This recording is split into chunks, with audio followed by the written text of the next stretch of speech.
दोस्तों, आज पेश है मौत की चोरी। एक कवर चित्र है।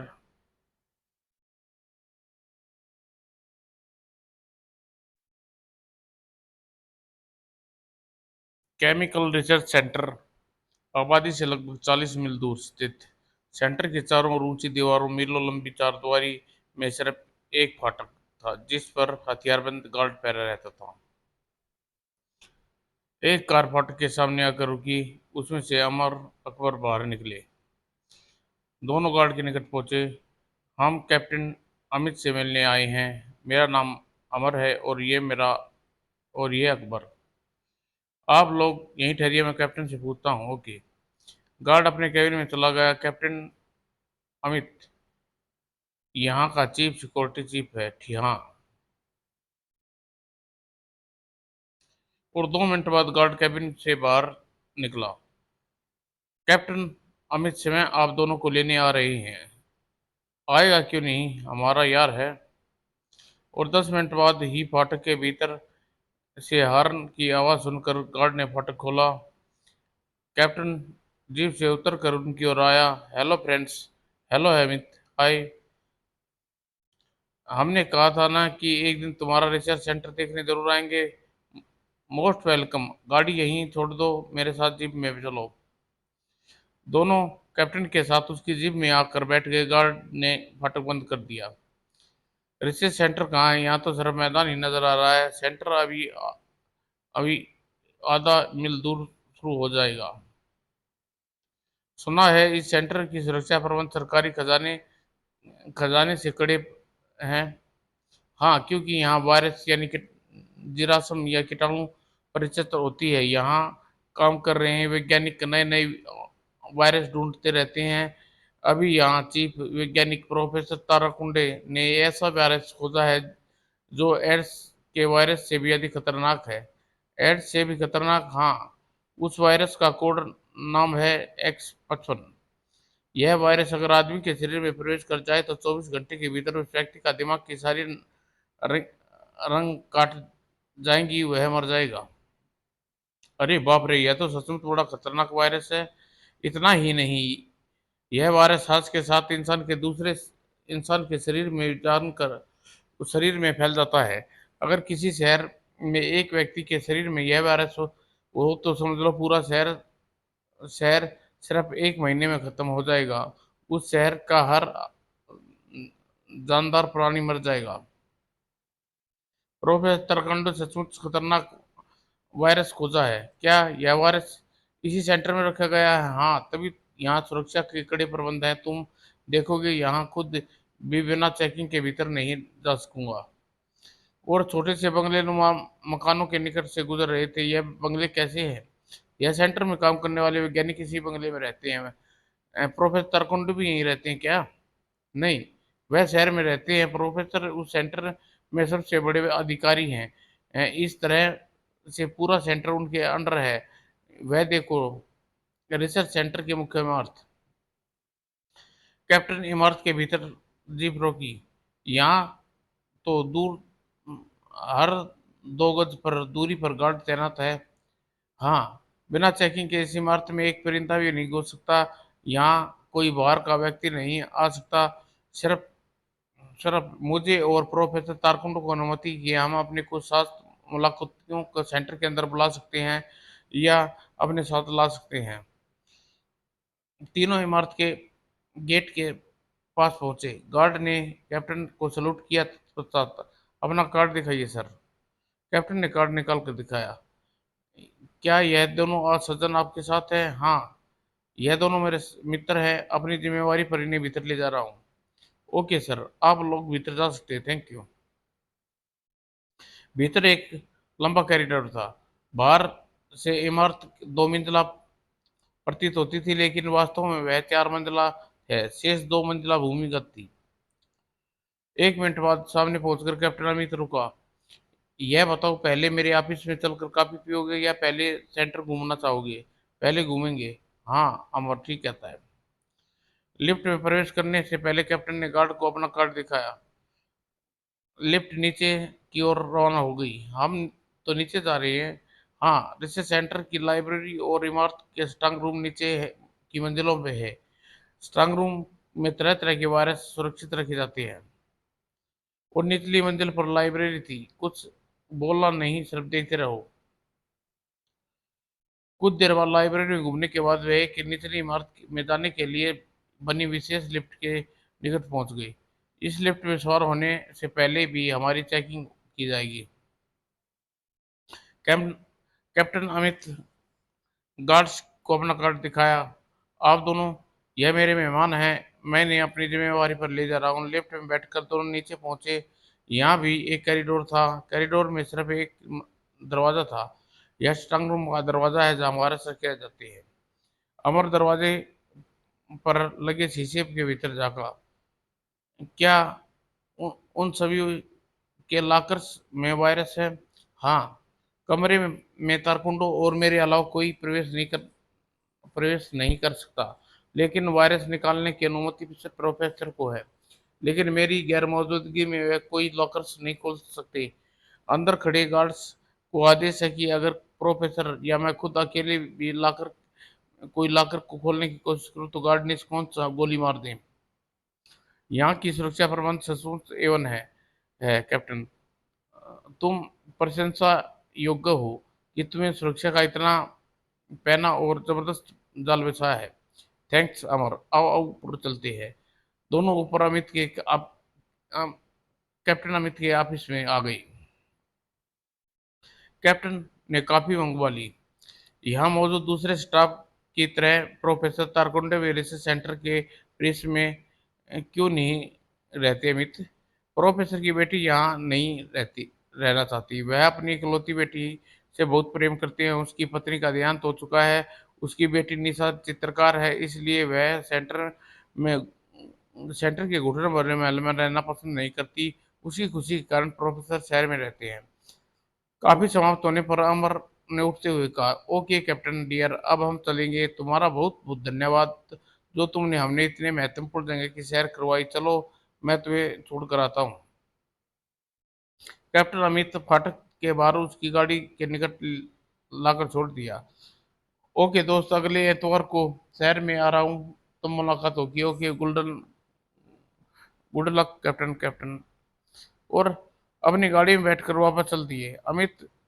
कैप्टन अमित के कंधों पर बड़ी जिम्मेवारी है। हाँ, उसे यह जिम्मेवारी निभाने की पूरी क्षमता है।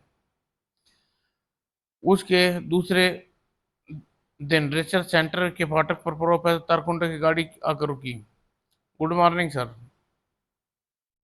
दो व्यक्ति प्रोफेसर के पीछे गाड़ी से बाहर निकले। ये दोनों मेरे मित्र हैं, इन्हें भीतर जाएंगे। प्रोफेसर का कार्ड देखकर गार्ड ने उन्हें भीतर जाने की अनुमति दी। तीनों कार में सवार होकर भीतर प्रवेश किया। प्रोफेसर अपने दोनों साथियों के साथ सेंटर की मुख्य इमारत में पहुंचा। मैं इन दोनों को अपनी जिम्मेवारी पर भीतर ले जा रहा हूँ। प्रोफेसर भी अपने मित्रों की निचली मंजिल पर अपनी लाइब्रेरी में लेकर गया। यहाँ होती है वायरस पर रिसर्च। और लाइब्रेरी में घूमने के बाद तीनों सबसे निचली मंजिल पर पहुंचे। दरवाजा खोलो, हम भीतर जाना चाहते हैं। सारे प्रोफेसर, केवल आप भीतर जा सकते हैं। इन दोनों को बाहर ही रुकना होगा। यह दोनों मेरे मित्र हैं। इनको मैं अपनी जिम्मेवारी पर भीतर ले जा रहा हूँ। आई एम सारी सिक्योरिटी अमित के चीफ सिक्योरिटी अमित के आर्डर्स हैं कि हम किसी अजनबी को स्ट्रांग रूम में नहीं जाने दें। तो तुम कैप्टन अमित से बात करो और उनसे कहो मैं अपने मित्रों को भीतर ले जाना चाहता हूँ। ओको, मैं कैप्टन अमित से पूछता हूँ। और कैप्टन अमित के सामने रखा इंटरकॉम का बजर बजा। यस सर, ग्राउंड फ्लोर से बोल रहा हूँ। मेरा नंबर है 304 और स्ट्रांग रूम से बाहर तैनात हूँ। क्या बात है? सर, प्रोफेसर तारकुंड अपने दो मित्रों के साथ यहाँ मौजूद हैं। उन्हें दोनों दोस्तों के साथ स्ट्रांग रूम में जाना चाहते हैं। प्रोफेसर से मेरी बात करो। ओके। कुछ समय बाद प्रोफेसर की आवाज सुनाई दी। Good morning sir. Good morning professor. यह गार्ड क्या कह रहा है? मुझे अफसोस है कि कैप्टन रिसर्च का प्रबंध का इंचार्ज होते हुए भी मैं यहाँ के कानून तोड़ रहा हूँ। दरअसल मेरे दो मित्र इन्हें घुमाने के लिए लाया हूँ। अब यह दोनों स्ट्रांग रूम देखने की जिद कर रहे हैं। मैं अपनी जिम्मेवारी लेने लेने के लिए यहाँ के लिए तैयार हूँ। उन्हें सिर्फ 2 मिनट के लिए भीतर घुमा के आऊंगा। अमित ने कुछ क्षण सोचा।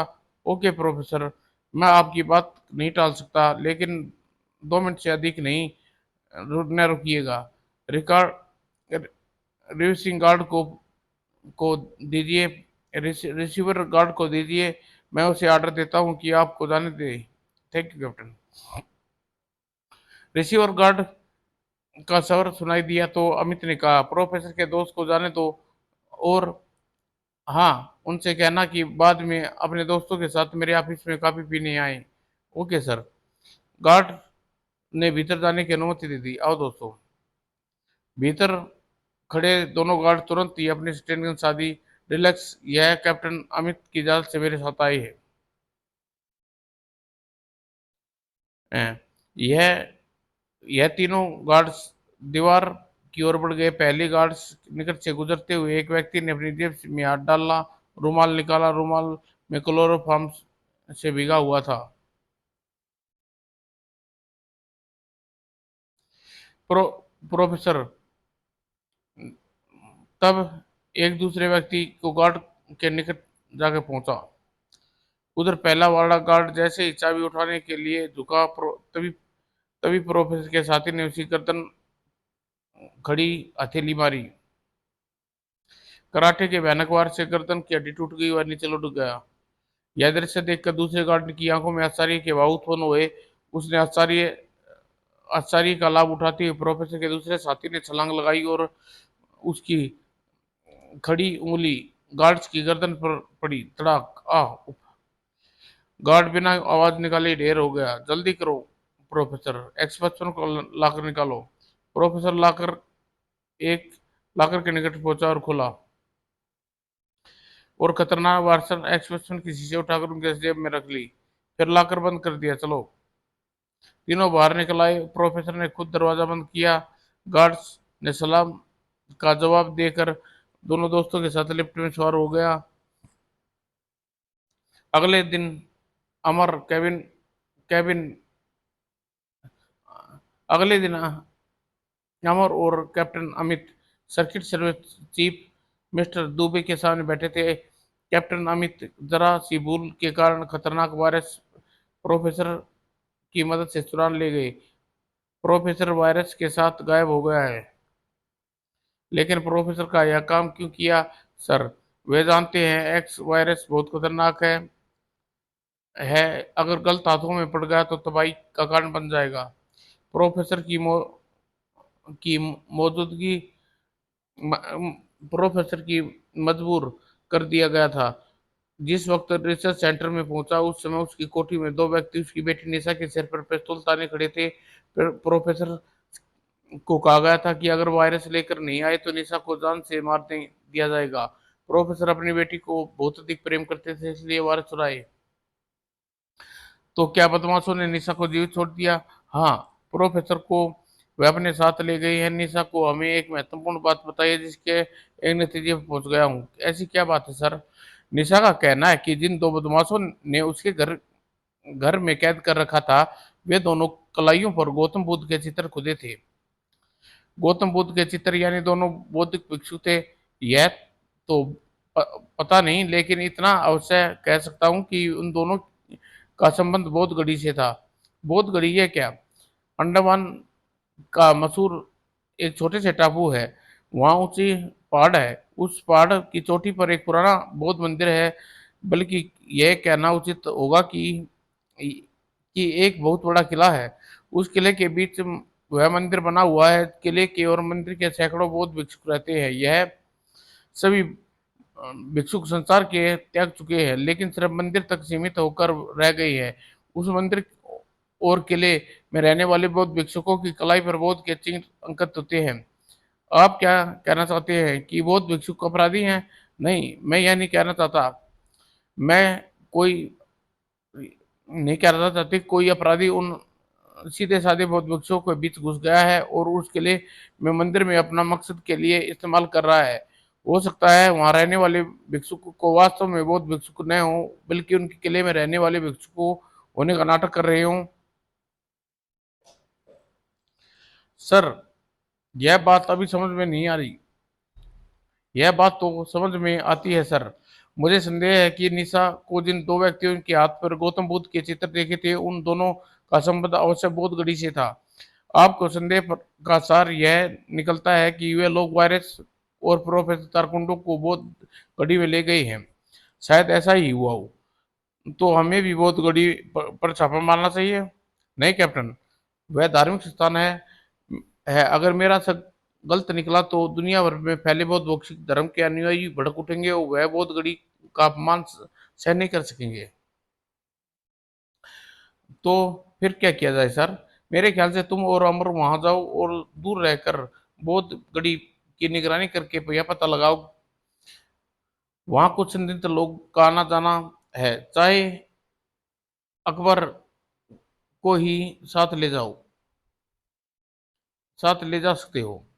ठीक है सर, मैं जाने के लिए तैयार हूँ। वह वायरस मेरी गलती से चोरी हुआ है। अगर वह बहुत गड़ी ले जा ला, ले जाए गए हैं तो जान पर खेलकर वायरस को प्रोफेसर तारकुंडो को वापस लाऊंगा। इसे आप मेरी प्रतिज्ञा समझ सकते हैं।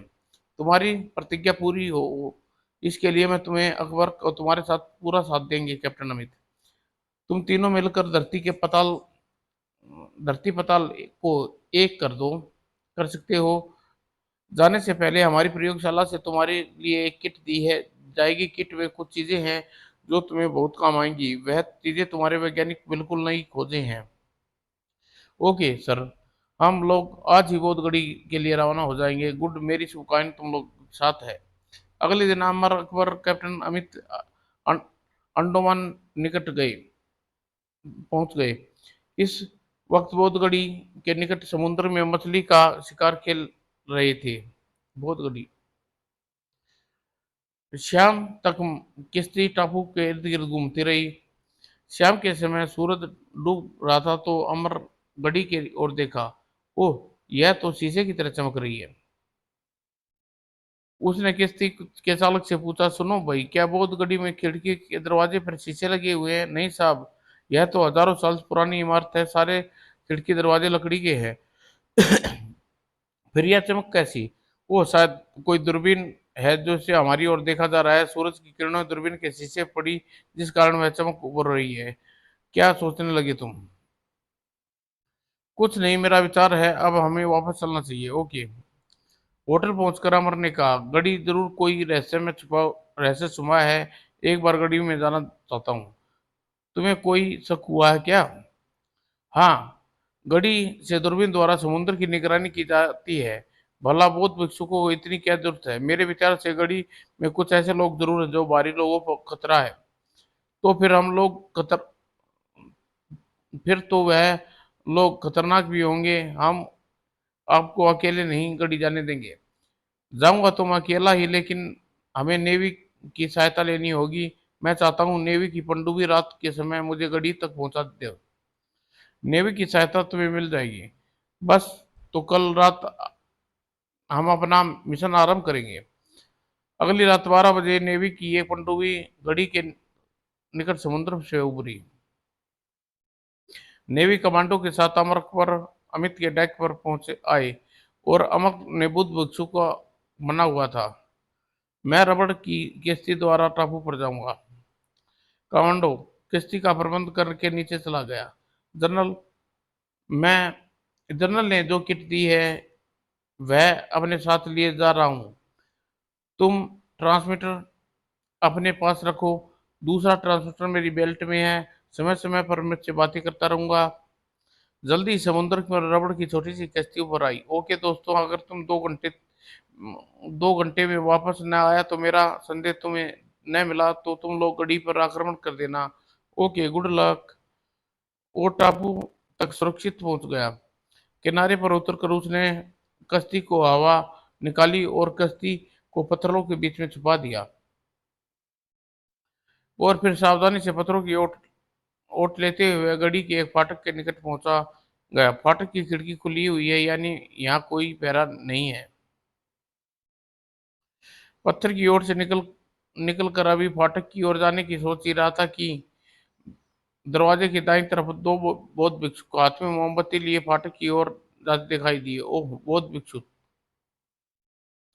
दोनों भिक्षुक अमर से कुछ दूर पर आकर रुके। कोई खतरा नहीं, दूर समुद्र में कोई किश्ती नहीं है। फिर भी किले का एक राउंड लगा लेते हैं, पीछे की तरफ चलो। वह दोनों किले की दीवारों के साथ चलते हुए गायब हो गए। ओह, यह दोनों पहरेदार, अतः इसे वापस आने से पहले मुझे किले में भीतर जाना चाहिए।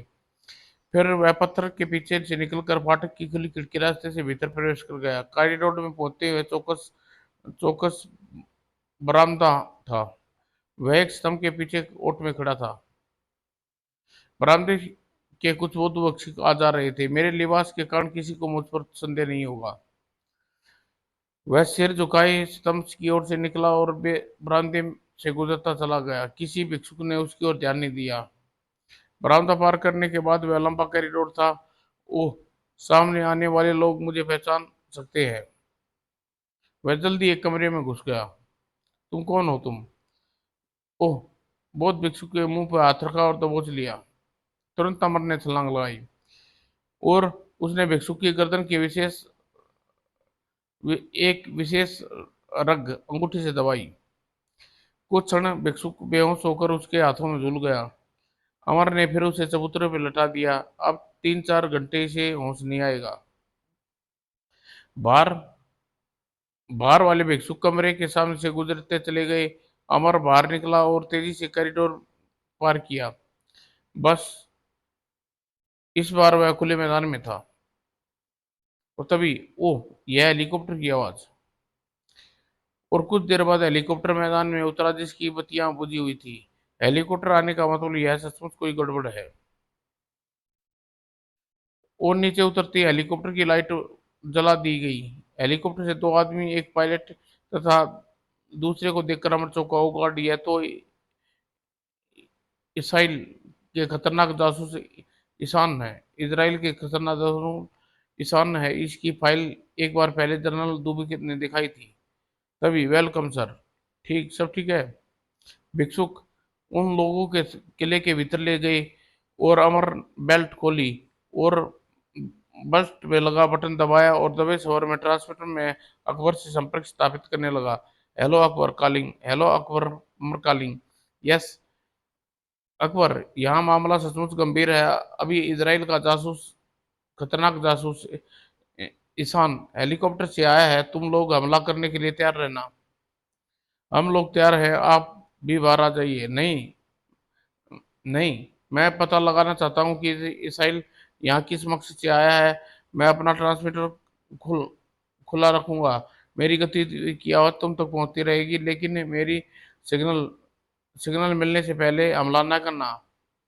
और फिर बेल्ट में कमर पर बांध लिया और ट्रांसमीटर को स्विच ऑन ऑफ नहीं किया। और फिर चौके से बाहर भीतर छुपे कुछ थैले थैले से लोहे के चकोर बॉक्स निकाला। इसराइल से ईसा- ईशान से निपटने के लिए इसका प्रयोग करना चाहिए। हेलीकॉप्टर के निकट कोई नहीं था। वह जमीन पर लेट गया और रेंग कर हेलीकॉप्टर की ओर बढ़ने लगा। हेलीकॉप्टर नीचे पहुंचकर बॉक्स पेंदे पे चिपका दिया गया। फिर वह वापस कॉरिडोर में पहुंचा। अब यह देखना है इसराइल यहाँ लोग कहाँ लेकर गए हैं। अचानक नजरें एक खुले दरवाजे पर पड़ी। ओह, इस दरवाजे के पीछे कमरा नहीं है, आंगन है। वह आंगन से निकल आया। ओह, यह मकान नया बना हुआ है। इसकी ऊपरली खिड़की पर रोशनी है। वह घूमकर मकान के पीछे पहुंचा। ऊपर कमरे की खिड़की की तरफ, इस तरफ भी है। अमर ठीक खिड़की के नीचे बैठ गया और अपने लिबास से एक विशेष सिगरेट केस निकाल कर खोला। फिर उसने विशेष सिगरेट उठाई और उसका फिल्टर निकाल लिया और उसने हथेली पर झटका दिया। फिल्टर के नीचे सिगरेट के धातु की बनी हुई एक छोटी सी मक्खी रखी थी। फिर उसने सिगरेट केस में लगा एक बटन दबाया। बटन दबते ही मक्खी उसकी हथेली की ओर से उड़ गई और फिर वह बटन के द्वारा मक्खी कंट्रोल करने लगा। मक्खी उड़ते हुए दूसरी मंजिल की खिड़की के सामने पहुंच गई और फिर खिड़की के शीशे पर चिपक गई। अमर ने दूसरी सिगरेट से फिल्टर निकाला और उसमें बटन घुमा कर अपनी हथेली पर उल्टा। यह बटन उसके अपने कान में लगा लिया। तुरंत उसके कान में लोगों की बोलने की आवाज आने लगी। वास्तव में ऊपरली बैठी मक्खी कमरे की आवाजें पकड़कर अमर को ट्रांसमिट कर रही थी। मक्खी डिफेंस वैज्ञान डिफेंस वैज्ञानिकों की इजाद थी और एक क्षण बाद आवाज साफ हो गई। उसे सुनाई दे रहा था, वायरस की शीशी मैं अपने साथ ले जाऊंगा, लेकिन प्रोफेसर अभी यहीं रहेगा। तुम उसकी किसी तरह भी इस वायरस का तोड़ जानने की कोशिश करो, क्योंकि यह बीमारी फैलाने के बाद कभी न कभी रोकना जरूरी होगा। लेकिन प्रोफेसर कुछ भी बताने के लिए तैयार नहीं है। तुम लोग उसकी बेटी के साथ न लाकर बड़ी गलती की है। अगर यहाँ होती तो प्रोफेसर का दबाव डाला जा सकता था। अमर के लिए इतना सुनना काफी था। तुरंत ही अपनी बेल्ट से ट्रांसमीटर पर का अकबर, प्रोफेसर तारकुंडे यही कैद है। ईशान, वह वायरस लेकर यहाँ से जाना चाहता है। तुम लोग तुरंत आक्रमण करो। समुद्र में खड़ी पनडुब्बी पर तोप तुरंत ही गड़ी की ओर घुमाई और 1 मिनट में के बाद किले की फाटक के सामने गोला कर गिरा और लगे धड़ाम। पनडुब्बी से नौ सैनिकों की किश्तियां बैठकर टापू की ओर बढ़ गई। सबसे अगली कश्ती पर कमांडो अकबर और कैप्टन अमित थे। अमर उसी स्थान पर बैठा हुआ ट्रांसमीटर में ईरान की घबराई आवाज सुनाई दे रही थी। ऐसा लगता है किले पर हमला कर दिया गया है। फिर ऐसा लगा जैसे कमरे में प्रविष्ट हो एक साथ स्वर में सुनाई दिया, सर, भारतीय फौज ने हमला कर दिया है। सैनिक किश्तियां टापू की ओर आ रही हैं। ईशान का स्वर सुनाई दिया, ओह, यहाँ हमारे कुल कितने आदमी हैं? बौद्ध भिक्षु के रूप में 30 आदमी, लेकिन हम फौज का मुकाबला नहीं कर सकते। तो फिर आदमियों से कहो कि समुद्र के रास्ते भागकर अपनी जान बचाए। मैं वायरस को लेकर हेलीकॉप्टर द्वारा यहाँ से निकल रहा हूँ। प्रोफेसर यही रहने दो। और अमर के होठों पर विचित्र मुस्कान उभरी। उसने ट्रांसमीटर पर अकबर से कहा, "अ- अकबर, कुछ लोग गड़ी से समुद्र के रास्ते से फरार होने की कोशिश करेंगे। उसे भागने न दिया जाए। ओह, कोई नहीं भाग सकेगा। आप इस वक्त कहाँ है? मैं गड़ी के भीतर हूँ। कमांडर से कहो कि गड़ी के भीतर गोलाबारी न करे, क्योंकि यहाँ सैकड़े निर्दोष बौद्ध भिक्षुक है। दुश्मन के सिर्फ 30 आदमी हैं, जो मुकाबला करने की बजाय फरार होने के मूड में है।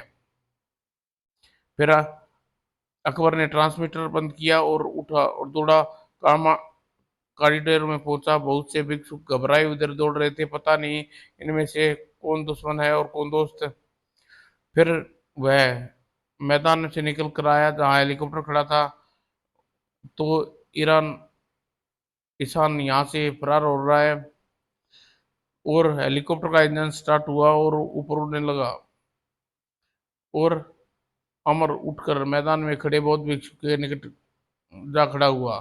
प्रोफेसर तो हेलीकॉप्टर में नहीं गया न? नहीं, वह तहखाने में बंद है। वो भिक्षुक ऊपर उठते हेलीकॉप्टर को देख रहा था। अमर उससे अपना साथी समझा। तो अब एक तमाशा दिखाता हूँ, यह क्या? उत्तर देने के बजाय अमर ने सिगरेट केस में लगा एक बटन दबाया और ऊपर ऊपर उठाकर दूर जाता हेलीकॉप्टर हवा में फट गया। और अमर ने हेलीकॉप्टर के बाग चिपकाया था। वह एक शक्तिशाली बम था जिसे रेडियो तरंगों से कंट्रोल किया जाता था। ओह, हेलीकॉप्टर को क्या हुआ? मैंने उसे बम से उड़ा दिया।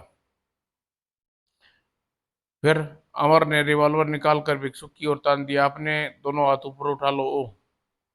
और अमर अकबर कैप्टन अमित सिपाहियों के साथ किले में घुस आए थे और कुछ ही देर में पूरी तरह गढ़ी पर फौज का अधिकार हो गया।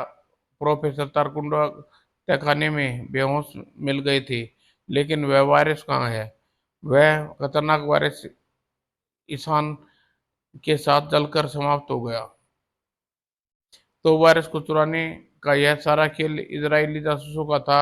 उन्हें इस घड़ी को अपना अड्डा बना रखा था। हाँ, लेकिन अब उनके आदमी गिरफ्तारी हो चुके हैं। मेरे ख्याल से हमें लोगों को घड़ी को तुरंत निकल जाना चाहिए। बेचारे असली बहुत भिक्षुक बहुत सहमे हुए हैं। अगले दिन जनरल दुबे के ऑफिस में मेरी दी हुई किट काम आई ना? Yes sir. उसी किट में में दिया गया बम मैंने इजराइल के हेलीकॉप्टर में लगाया और मक्खी वाले ट्रांसमीटर से बहुत मदद की। मुझे खुशी है कि वह खतरनाक वायरस जलकर खत्म हो गया। वह वह मानवता के लिए बहुत बड़ा खतरा था। दूसरी खुशी की बात यह है कि प्रोफेसर तारकुंडे भविष्य में ऐसे खतरनाक वायरस की खोज करने की से तौबा कर ली है। गुड। इस मिशन की कामयाबी की खुशी में तुम आज रात डिनर मेरे मेहमान रहोगे। Yes sir. समाप्त दोस्तों।